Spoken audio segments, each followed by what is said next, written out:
So this is Canyon, Texas Part 2. This is the park that I played in it as a kid with my brothers and my friends. It's just this big, wide open space. Look, look, look. It's still what it was.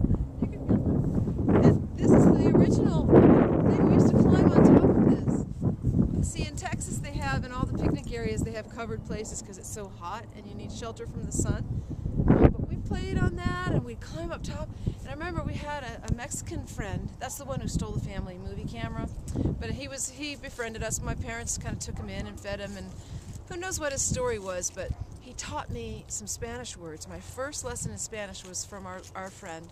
And the words I learned, of course, were bad words and expressions on top of that here in Canyon. And here's the pool I swam in as a kid. I loved this pool. And they had big poles with loudspeakers, and they had a high board. Now they just have a low board and no loudspeakers. And they played wonderful 60s hits. And I would be swimming and listening to the music, and it's still inside of me. I have such great memories of just being free and listening to music and being a kid and showing off a little bit to the lifeguards. You know, these little girls are always flirting with the older lifeguards, hoping they'll think we're older, kind of thing. And over here, we lived at the edge, see, and all that is a field, and my dog is that's not Tiger, that's Tina. Our first dog was Tiger. My mom would say, "Go out, kids, take the dogs to the park, take Tiger." And we'd just run around, and we were free. We lived in this corner of Eden. It was wonderful. An open park, a safe community, and all beyond there's cow pastures, and these tumbleweeds would come in. The tumbleweeds would come running inside, and I mean running, just blowing along, and we'd have little horny toads and tarantulas I would catch right in that field over there.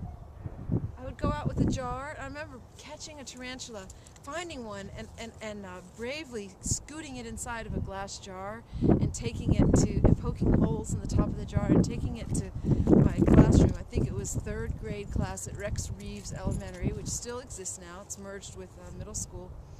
And my teacher was Mrs. White. And Mrs. White had one of those beehive hairdos that we drew as little girls, one of these, and she was pretty and tall, Texan, and so nice. And see, being left-handed, I had some trouble because I would write from right to left, like Arabic. I would write right to left, and when we had instructions to write from left to right in a column, I really got confused because of how my brain works. And she saw me, and instead of like slapping me or ridiculing me publicly, she very gently saw that I was doing this this different way, and she took my hand, put her hand over my hand, and guided it from left to right, and said, and then the next space down, left to right, left to right. And it was one of those miraculous moments where I was like treated with such kindness, and it was so merciful, a correction. I was not humiliated publicly at all, and that's how I learned to make columns and go from left to right. And I'd been in Catholic schools in Columbus, Georgia. We lived in Fort Benning before this, and the nuns were a little harsher, and there seemed to be a lot of chaos in the Catholic school there. And then after this, I went to a Catholic school in Leavenworth, Kansas. But anyway, this is Canyon, Texas. Swimming pool, park, playground, my home street. I was telling Keith I wish I had been able to grow up here more, but then I would have been a teenager hanging out in the park doing derelict things, but maybe not. But anyway, that's that. Signing out from Canyon, Texas, as we take off to go visit the Palo Duro Canyon for Canyon Part 3.